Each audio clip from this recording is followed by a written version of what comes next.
cinquième président yegsi na El Hadji Malick Gakou yegsi na jiitu réew mi yegsi na jàmbaar yegsi na kenn moom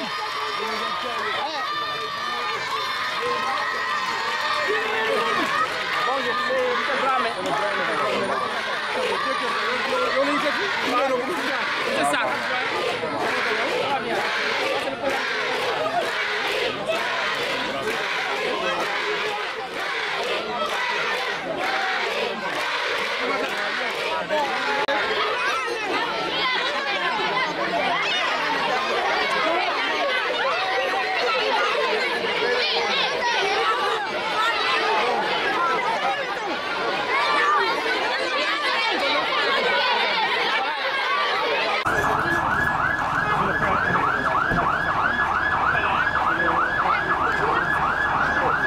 Toppal. Madame.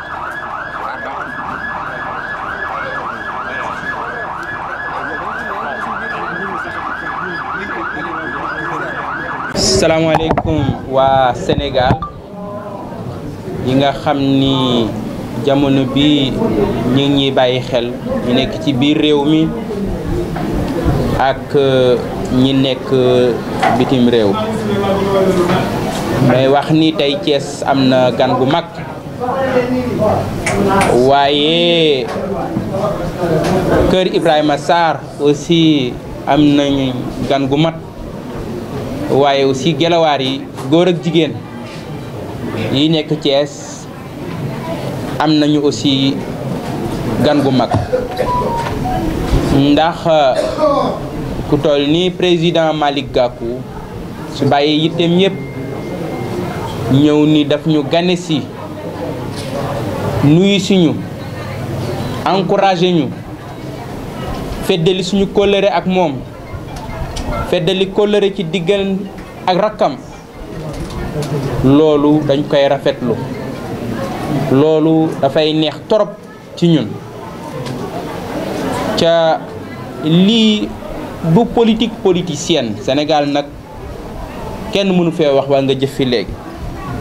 ba ko Malick nisaree yàgg na waaw santé mayu ko woon ay jamono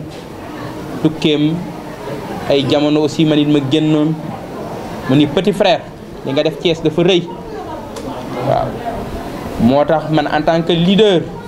de la conférence des leaders maay déplacé wu personnellement ñëw encouragé la waaye ñëw feddali kóllëre ak suma rak ca loolu su ko waxee ñu mën ko gëm ndax ba mu ko dalee revendiquer du tey waaw ba mu ko dalee revendiquer du tey ba mu dalee jàpp ci suñu wet taxawu du tey ay nit tamit yi nekk Thiès nekk ci coalition bu bari jafe-jafe waaye suñuy jafe-jafe musul jógee ci nitu président Malick Gakou ndax lu leen président Malick Gakou musa wax rek docteur Babacar Diop suma rakk la dama bëgg ngeen jàppal ma ko dama bëgg ngeen jàppale ko ah yàlla nag dafa def coalition Yewwi Askan Wi Thiès moom maa ko tabax maa doon point focal bi loolu la yàlla def maa ñëw Thiès man lañ yónni ma ñëw Thiès taxawal coalition Yewwi Askan Wi point focal première réunion bi fii lañ ko convoqué woon fii ñu toog nii bi ma ñëwee Thiès di taxawal coalition Yewwi Askan Wi ñu bari xaw ma leen woon président Malick Gakou dafay joxe turu ñu ko nekkal Thiès yeneen parti yi ne ci coalition bi aussi joxe turu seen responsable yi nekk Thiès première réunion ba ñu ñëw fii daje fii ak président Alioune Diop doyen Alioune Diop ak daaxam mi doon wax ak yeneen i responsable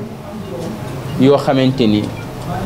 ñoom Kanté ñi ngi ci jataay bi ñu nekk ay nit ñu mat ay nit ñu am taxawaay waaye particulièrement le doyen Alioune Diop mënuma bañ a def témoignage ci moom ndax bi ma ñëwee di taxawal coalition Yewwi Askan Wi fii ci Thiès dama fekk doyen Alioune Diop nekk candidat moom it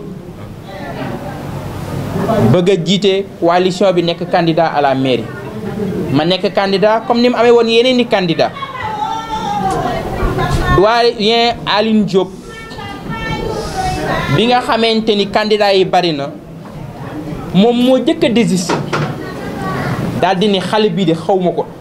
waaye li ma wóor mooy buñ ko jàppalee mën naa dem waaw mu ni xale la de ñun ñoo ko mag mën nañ koo jub waaye li wóor mooy buñ ko jàppalee gëm naa ni mën na gagner élection yi daal di désister retirer candidature am ànd ak man bi ñuy def li ñuy wax pré-campagne ñun pré-campagne ba lañ gagner élection yi amul fu ñu taxawul Thiès laataa gars yi di wax campagne guddi ak bëccëg heure bu ne ci pré-campagne bi ñun dox nañ ko Thiès doyen Alioune Diop xam na li may wax fu ne dem nañ fa ci Thiès fu ne taxaw nañ fa avant campagne bi ñun foofu lañ gagné élection yi mooy pré-campagne lañ def avant campagne doyen Alioune Diop fu ma taxaw na fa waxtu wu ne li muy magal jël âge waxtu wu ne jamono bu ne boo waxee mu ni Malick Gakou moo ñu la dénk doyen Alioune Diop waaye ma nuyu aussi suma mag Songo Matar Ndiaye di suma mag vraiment nekk grand parti kooku sama diggante ak moom deret la waaw suñu mag donc ñu jógee ci loolu yàlla maye ndam mu nekk adjoint au maire waaye jamono bu ne aussi taxaw ci suñu wet di ñu gunge di ñuy jàppale waaye boole ci ak cawarte goo xamante ni léeg-léeg boo koy xool sax da lay jaaxal li muy nekk mag-magi mu ñi cay jiitu mairie ca jamono bu ñëwee bu ñuy def ay tournée mi ngi ci suñu wet kon doyen Alioune Diop ci sa kanamu leader président Malick Gakou responsable politique yi nga bokkal parti bi au niveau national honorable député doyen Alioune Diop ku am taxawaay la ku am kóllëre la ku ñime liggéey la ku bëgg Malick Gakou la loolu mën nañ ko seede kon bu fekkee damay ànd ak moom di liggéey président Gakou nga boole ñu ak moom avant élection yi ci biir élection yi après élection yi nga ñëw ànd ak moom fii président Gakou témoignage boobu mënuma koo ñàkk bañ a def waaye témoignage boobu valable na ci responsable grand parti yi nekk fi yëpp waaw ñoom Khady Ndom ñu am taxawaay la ñëpp donc loolu bëggoon naa ko def mu des président Malick Gakou su ne Babacar suma rakk la gëm leen ko mën ngeen ko gëm président Malick Gakou bi ma bëggee nekk candidat Thiès daf ci am taxawaay waaw boobu ñu bëgg a nekk candidat Thiès bëri na galgal yi aussi bëri na au niveau national coow nag moo bëri rek neex nga taxu wax waaye am na loo xam ne kenn mënu koo wax waaye bu ñu ko mënoon a wax ngeen xam waaye am na lu kenn dul wax ndax góor du ko wax waaw am na loo xam ne kenn du ko wax waaye moom musul changé taxawaay jàppale ma pour ma nekk candidat Thiès parce que gëmoon na ni man su ma nekkee candidat Thiès Yewwi Askan Wi mën na ci am ndam xeex ci am ci taxawaay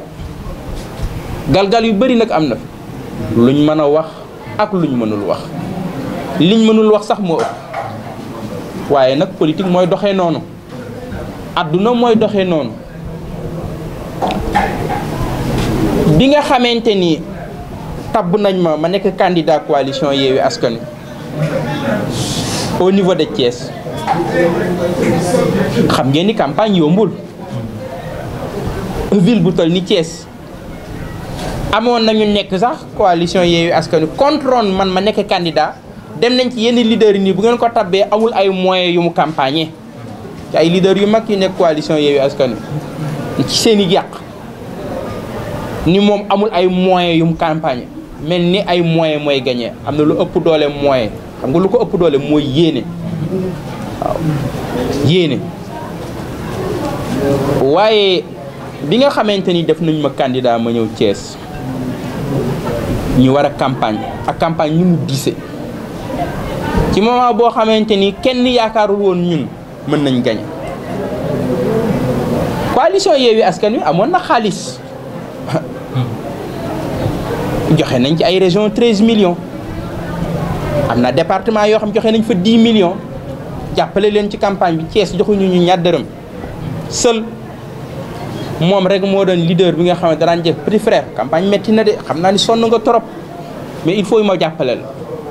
jël xaalisam jàppale ñu loolu dama ko war a wax, dama ko war a leeral.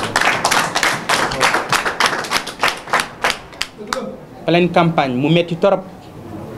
léeg-léeg mu ni petit frère campagne métti na ci yow amoo ay moyens de ca gars yi gëmuñu la de gëmuñu sa victoire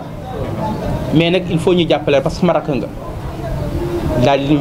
envoyé ma quelqu'un wala nga boole ma ak quelqu'un loolu dama ko war a wax parce que man bokkuma ci ñuy fëkk déedéet dama koy wax parce que président Malick Gakou boobu bi may jàppale boobu ñu ngi ci biir campagne donc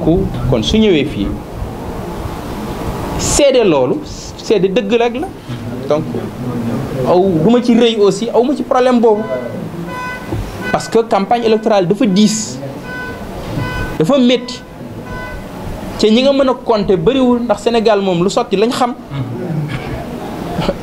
Sénégal lu sotti lañ xam loolu mooy dëgg ah yàlla nag def na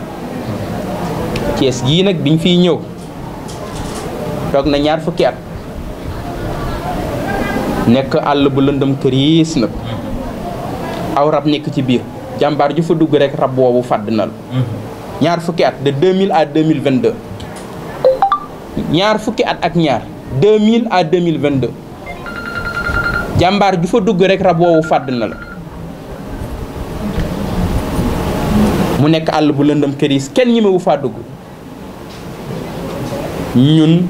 ñu ñëw xuus dugal Yewwi as xuus jàll ba libéré Thiès taxawaat nekk ci yeneen i loxo ci xeex bu metti te ci xeex boobu jamono bu ne waxtu wu ne su fekkee am na koo xamante ne mën nga compter ci moom ci conférence des leaders mooy président Malick Gakou ndax waxtu wu ma ko woo jël na ma téléphone waaw avec beaucoup de sincérité nangam ak nangam donc loolu occasion la woon ma leeral ko ma def aussi témoignage boobu occasion la woon donc kon mag moo seet si rakkam ñu am ci fierté bu mag a mag accueillir ko fii ci kër Ibrahima Sarr ñu nit ñi feddalil ko suñu diggante ak moom naw taxawaayam ci biir dëkk bi ci biir réew mi ndax li mu jafe na toogoon fa mu nekkoon moo gënoon a yomb Sénégal ñi fiy démissionné nag bariwul de ministre ñi fi def ministre ñi démissionné bariwul président Malick Gakou boo ci tuddee ñi ngi tudd du bari nekk ministre démissionné ndax gëm-gëm fa mu nekkoon booba ñoom ñu nga pouvoir ñàkk gi bokk gis-gis mu am fit am fulla am fayda génn taxawal grand parti bi loolu lépp nekk ay valeur yoo xam ni partagé nañ ko ak moom ndax ñu nit am na fu ñu nekkoon la ñu doon séentu ci politique bañ demee ba gisuñu ko dañu am fulla ak fayda génn bàyyi ko fa dem doxi yeneen i soxla PS lañ nekkoon moom mu nekkoon AFP ñun dañoo génn taxawal FDS les Guelwaar donc loolu nekk loo xamante ni boole ñu dox suma diggante ak président Malick Gakou ci jamono bu ne ci waxtu wu ne dañuy waxtaan di sotante xalaat mu ñuy encouragé di ñu jàppale donc kon président am nañu mbégte bu yaatu vraiment bi nga ñëwee fii kër Guelwaar yëpp yi nekk Thiès yi nekk Sénégal ak bitim réew yëpp am nañu mbégte vraiment ci visite bi nga xamante ni jagleel nga ko sa rak loolu laa bëggoon a yëkkati comme kaddu di kaddu témoignage vraiment boo xamante ni bëggoon naa ko def ci président Malick Gakou bëggoon ko def ci ñi nga xamante ni ñoom la bokkal parti bi waaye rawatina aussi ñi mu bokkal parti bi fii ci Thiès man ak ñoom ñu bokk liggéey bi donc voilà, merci beaucoup. Chers jeunes frères et amis, docteur Babacar Diop, mesdames et messieurs les membres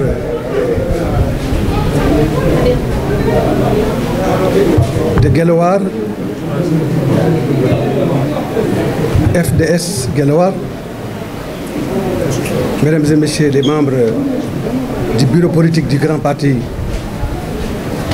membres de ma délégation, chers invités. Monsieur le maire, vous devinez aisément que pour moi c'est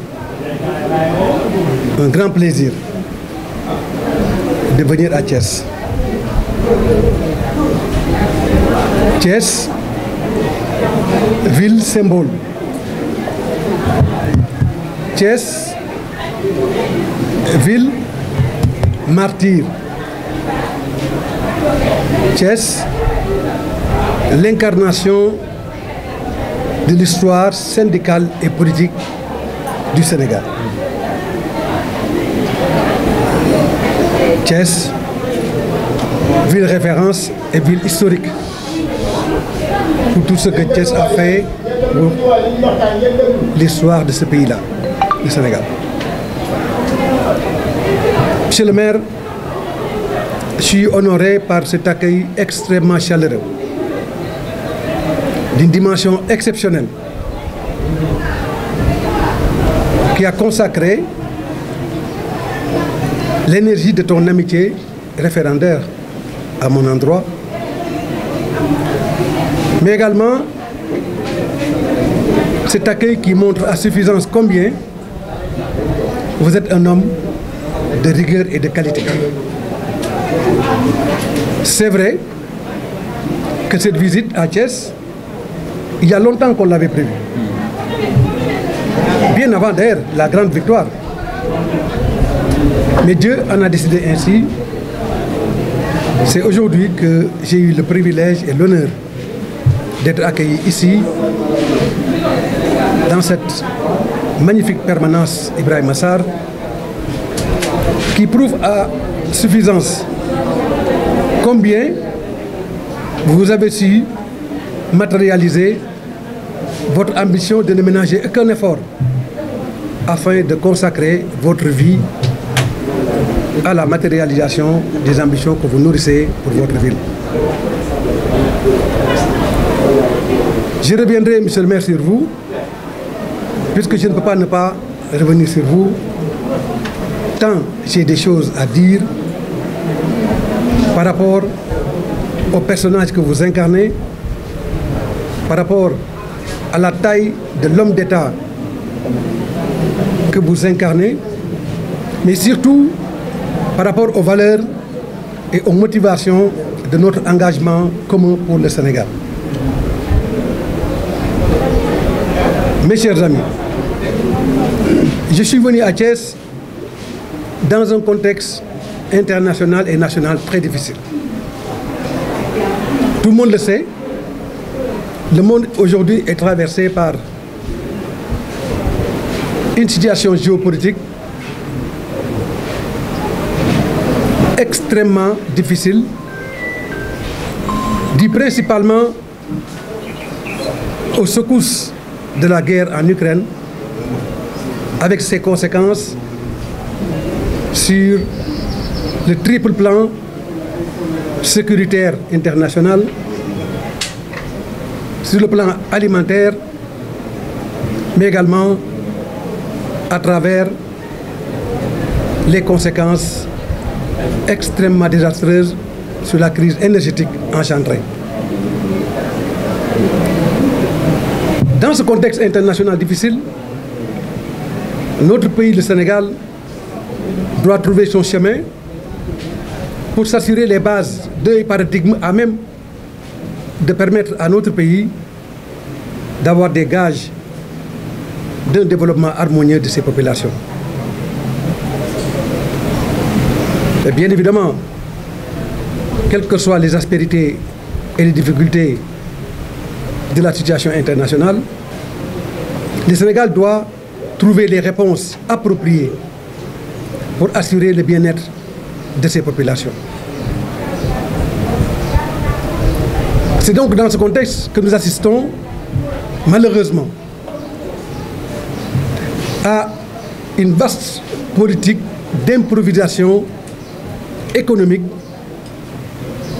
dont le désastre ne peut avoir que pour nom le plan Sénégal émergent et dont les conséquences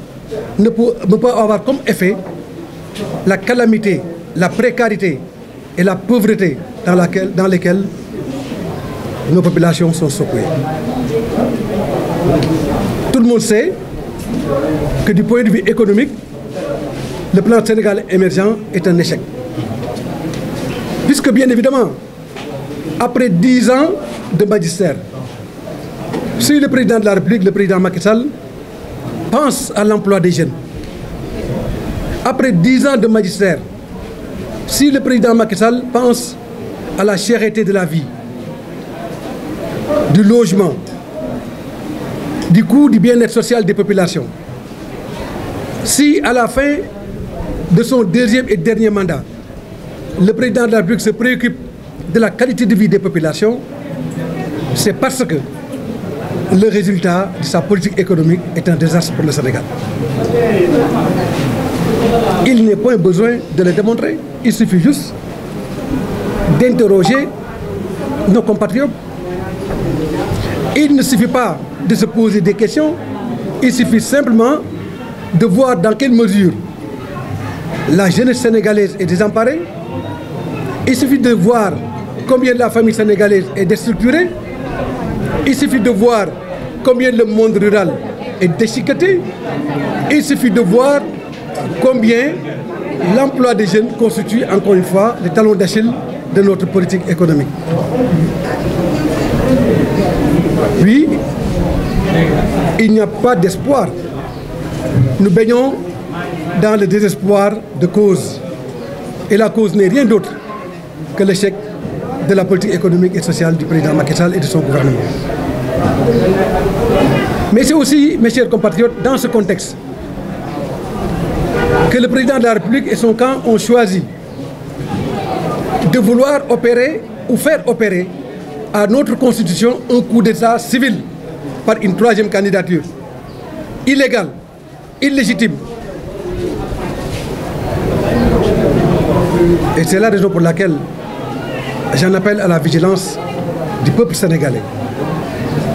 J'en appelle à l'engagement de la jeunesse de notre pays. J'en appelle aussi, pour ne pas dire, j'interpelle la communauté internationale afin que le droit et la constitution du Sénégal, qui consacre 2 mandats consécutifs pour le président de la République, soient respectés. Mais cela n'est pas une demande qui s'adresse au président de la République, ni à son camp, puisque à eux,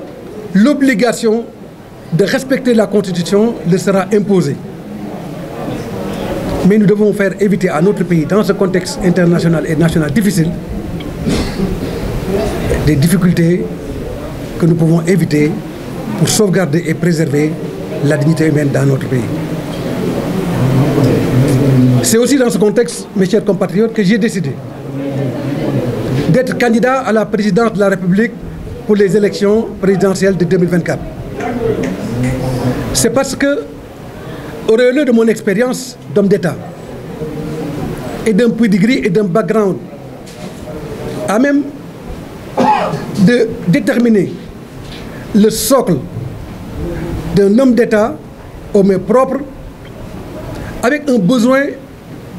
et une expression intangible de ne ménager aucun effort pour servir le Sénégal et la nation sénégalaise, j'ai décidé de m'engager pour diriger ce pays à partir de 2024. J'ai pris l'engagement de changer le Sénégal. J'ai pris l'engagement de plonger le Sénégal dans de nouveaux paradigmes économiques et sociaux, à même d'assurer à nos populations le bien-être social, le développement humain. Je suis sûr que mes chers compatriotes, vous qui avez suivi mon cursus, vous qui n'avez cessé de m'entendre, vous savez parfaitement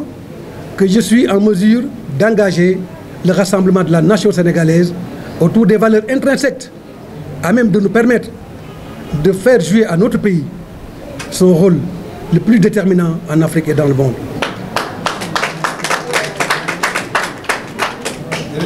C'est pourquoi, avec la caravane de l'espoir, j'ai fait le tour du Sénégal pour échanger avec les populations les recommandations liées au plan alternatif Suxali Sénégal que je soumettrai à votre appréciation, mais dont la finalité ne se peut que se mesurer à l'aune des échanges qui nous permettront de l'enrichir afin que ce plan soit un plan partagé, soit un plan mutualisé et soit un plan qui va garantir à notre pays les bases d'un développement économique et social harmonieux. C'est dans ce contexte que j'ai décidé de venir à Thiès voir mon jeune frère et ami. L'homme qui a voulu symboliser son combat à travers le Guelwaar. Et Babacar, vous ne savez pas combien le symbole marque votre personnalité. Combien aussi vous avez su puiser dans l'histoire contemporaine de Thiès le nom d'un homme qui a marqué sa vie au service de la communauté thiessoise, Ibrahima Sarr. Mais bien évidemment, cela ne me surprend pas, puisque nos origines socialistes, puisque nous sommes tous des enfants du Parti socialiste, nous prédisposent à ausculter, à diagnostiquer, à psalmodier l'histoire afin de trouver les meilleurs desiderata pour l'atteinte des objectifs au service de la cause nationale. Chers jeunes frères, je suis honoré par l'accueil profondément chaleureux à travers lequel vous avez pu démontrer l'enthousiasme qui caractérise nos relations. Je n'ai absolument rien fait pour vous. Vous avez fait largement plus pour moi. Puisque méritez votre amitié, méritez la fraternité socialiste que nous partageons, méritez le respect de Babacar Diop, vaut tous les challenges, vaut tous les prix. C'est pourquoi je voudrais dire aux populations de la ville de Thiès, je sais que vous le savez mieux que moi, vous avez un digne fils à la tête de cette ville. Je suis persuadé que son engagement et sa détermination à servir Thiès vont vaincre tous les défis. Babacar, vous êtes l'homme qu'il faut à la place qu'il faut.